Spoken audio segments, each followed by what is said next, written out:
talking head recap video. What is good, everybody? Back from Las Vegas, from Las Vegas. I am hyped. So, lot to talk about with you guys. Got some detailed cinematic footage coming here pretty soon.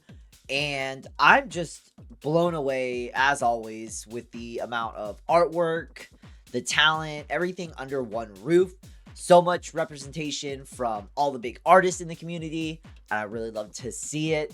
I got to meet Elbow, shake hands with Darby Holm, got to see my glass brother Little Bear. Las Vegas truly was a unique opportunity, like always.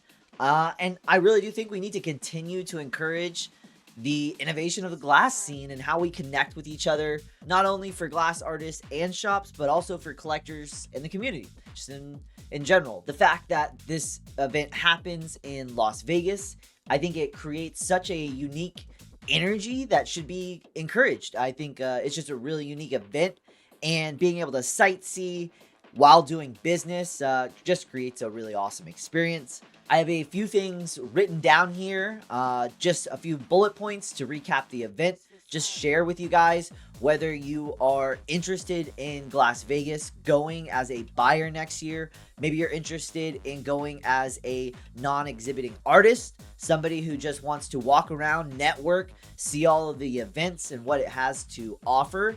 Or maybe you want to have a booth next year. Who knows? But so I'm just recapping, like I said, all of the things that kind of went off the top of my head. My little list right here is kind of just like venue, location, artist, demos, the setup, attendance, just kind of covering all of those things.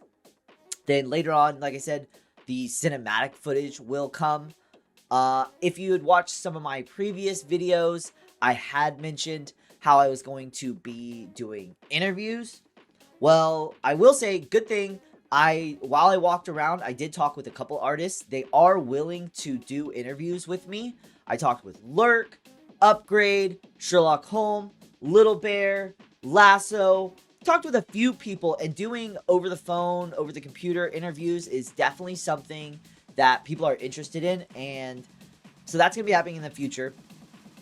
Though I did think it was unusual, media wasn't allowed into the event until it started. And I guess I do understand that. They wanted the artists to be able to set up. They didn't want anybody to be filming while that was going on, I guess. But I had planned on doing interviews before the event happened. That is just kind of what I had set out. Wanted to go and get these little quick interviews before all the loud noise and people, and then I was going to do some cinematic footage once the event was open, and I was going to film them. So I wasn't able to go in. I just had to go in with the buyers once the event started. Ben Focus, actually, he did some interviews during the event, so hell yeah, you rock, bro. Definitely go check those out. He did a great job. There were too many people for me personally. I need to get my interview skills up, and yeah, I just was a little bit nervous, but I got a bunch of footage, like I said, during the event.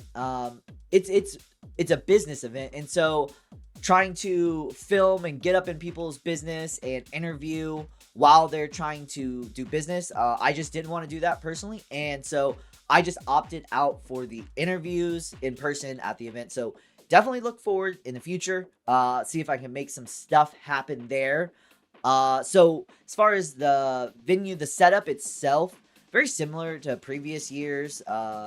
There was a giant room versus two small rooms. So that was basically the difference there. Previous years, it had been at a convention center connected to Bally's, connected to the hotel. This year, it was just the convention center by itself.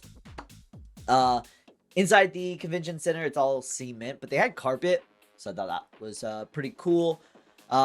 Definitely made it a little bit nicer. The layout, like I said, was roughly the same, but because it was in the convention center versus a hotel connected with like a hotel convention center, it was a lot harder to get there, right? So you either had to take the monorail, you had to Uber, you had to be staying somewhere really close, you had to walk to it. So versus just popping down from your hotel room. And so I felt like people came and did their business and might have left for the day, right? They didn't stay for the entire event, or they didn't just periodically keep showing up.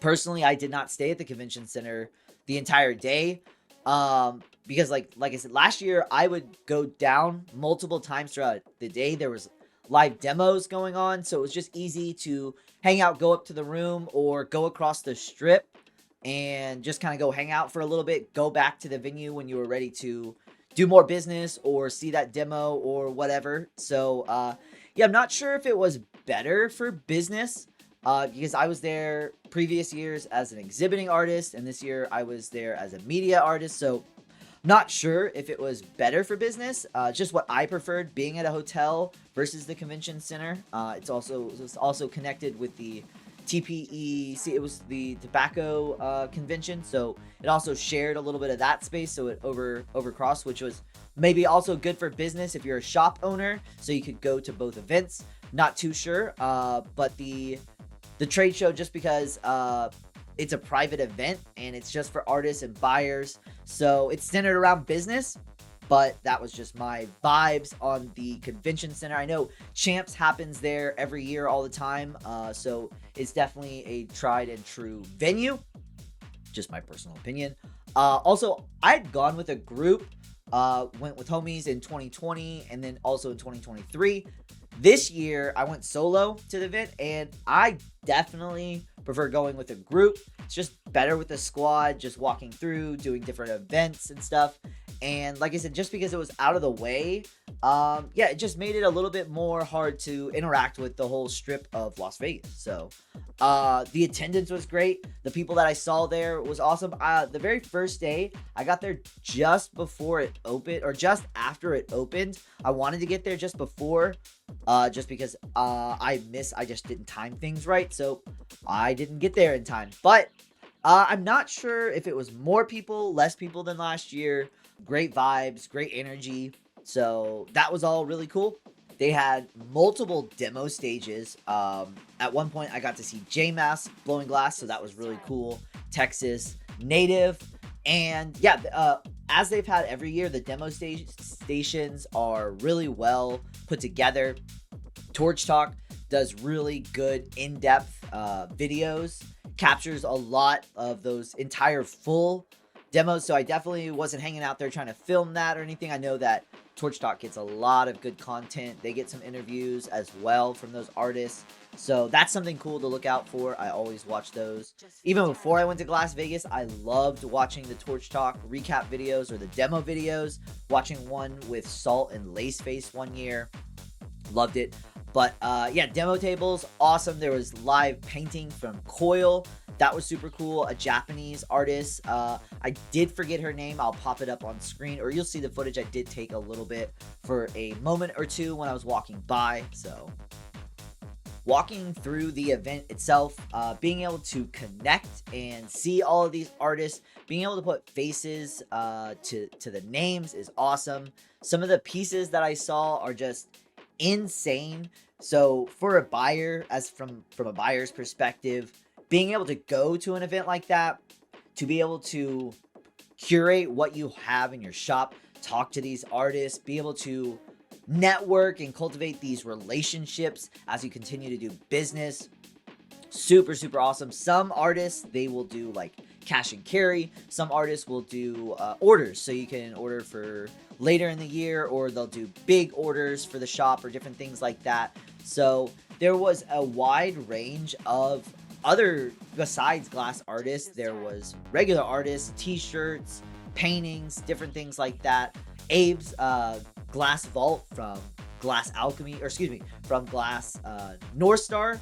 So that was kind of cool, unexpected to see him set up at a booth. But from the glass artist perspective, being able to buy all of those colors there at the event, super cool. As time goes on, I definitely need to go to more events, but by far, I really do love Glass Vegas. It's the only event I've done so far. I've done a small local glass blowing event, but Nothing major. I'd love to go to a couple others. Michigan Glass Project, maybe Melt, maybe some. Yeah, there's just a couple others that it would be amazing to go to. DFO in Portland. Yeah, but as far as glass trade shows go, being able to sell your art, yeah, Glass Vegas, amazing event. What they do, what they curate, how they put it together, the ability to meet up like that. I hope it continues to evolve, change, to elevate, because it has so much potential. There's just so much energy in the community. Seeing all of that art, seeing all of those people. Yeah, it's an amazing thing to be a part of. I hope you guys enjoy my cinematic footage when it comes out as well. If you have any questions about the event, anything you're curious about, maybe you're thinking about it for next year, like I had mentioned, let me know in the comments. I'll definitely answer anything you're curious about there. If I need to do any follow-ups, let me know. But I think that's probably where we're going to leave the video off for today. Hopefully you've enjoyed it, got a little bit of entertainment, education, or both. Hopefully you've enjoyed this talking head video. First day back from Glass Vegas. Just popping off all the ideas, all the thoughts I had. Maybe I do a follow-up video. Let me know, like I said, questions. I think I pretty much covered everything. Yeah, that's gonna do it for now. Like, comment, subscribe, and never stop evolving.